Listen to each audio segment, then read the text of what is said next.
اعوذ باللہ من الشیطان الرجیم بسم اللہ الرحمن الرحیم۔ پیارے بچوں، السلام علیکم ورحمۃ اللہ وبرکاتہ۔ کل میں نے آپ کو حالی سبق کے بارے میں کچھ بتایا تھا۔ آج میں اور دوسرا حصہ اس کا بتاؤں گا۔ کل حالی کے بارے میں ابتدائی طور پر جو چند باتیں سامنے آئی ہمارے سامنے، آج کوشش کریں گے اس سارے سبق کا ایک خاکہ آپ کے سامنے پیش کروں گا۔ حالی کن اوصاف کے مالک تھے؟ حالی ایک مہمان نواز، ہمدرد، حاجت روا، تعصب سے مکمل دور، انصاف کے دلدادہ، ہندو مسلم اتحاد کے حامی، نام و نمود سے پاک اور سچے دل کے انسان تھے۔ دوسروں کی تحقیر سے کنارہ کش رہتے تھے، اپنی بڑائی بیان نہ کرنے کے عادی نہ تھے، خاکساری کے پیرائی سے لبریز، صبر سے کام لینے والے تھے۔ یہ حالی کی زندگی کا ایک مختصر خاکہ کہ وہ کن اوصاف کے مالک تھے۔ اس کے علاوہ حالی کی زندگی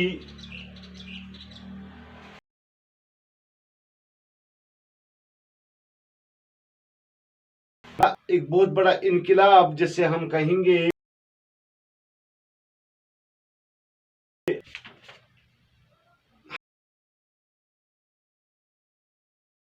یادگاریں، حیات سادی، یادگار غالب، مقدمہ شادی، یہ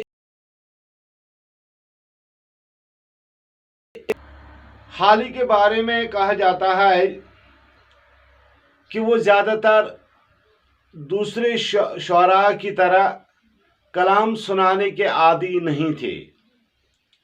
جب کوئی شاعر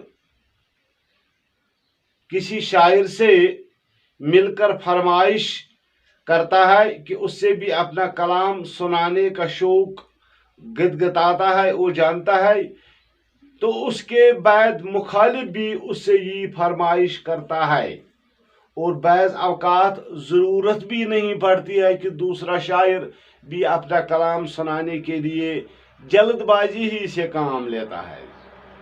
مگر شاعر حالی اس طریقے کے شاعر نہیں تھے۔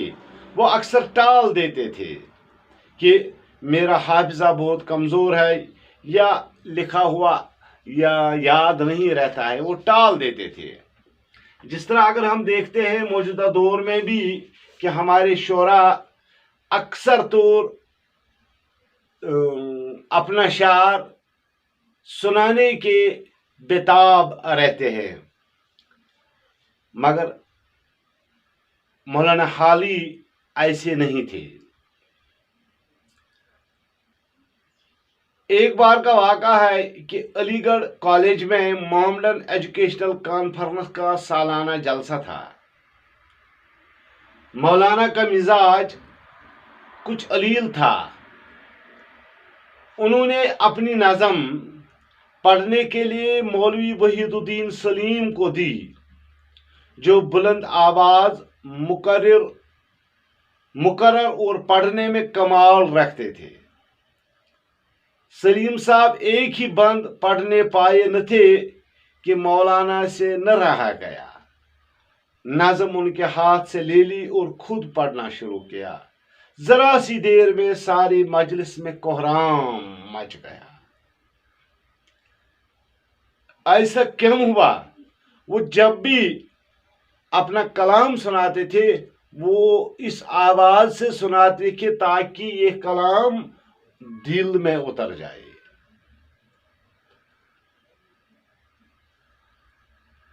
مولانا کے بارے میں جب انہوں نے یہ کتاب مقدمہ شعر و شاعری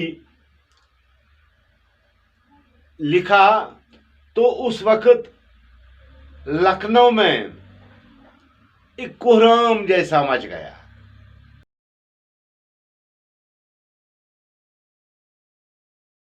ہر شاعر نے وہاں شعراء تھے انہوں نے القاب یعنی لانتان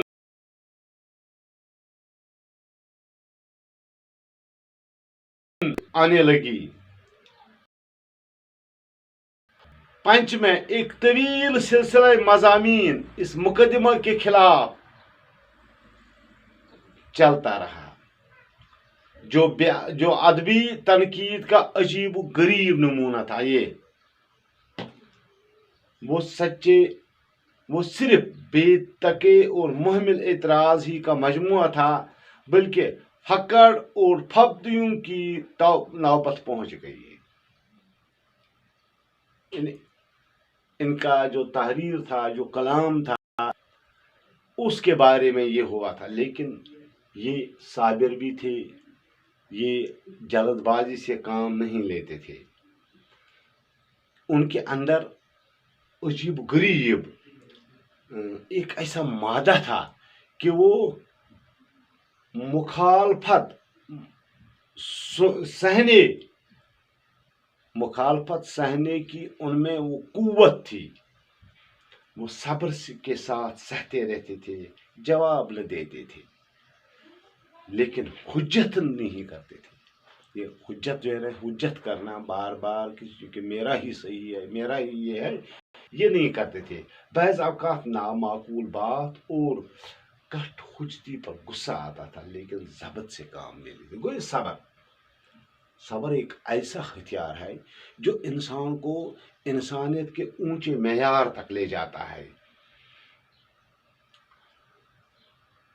ضبط اور اعتدال، بچوں یاد رکھنا، ضبط اور اعتدال ان کے بڑے اوصاف. یعنی ضبط سے کام لینا، ضبط اور اعتدال.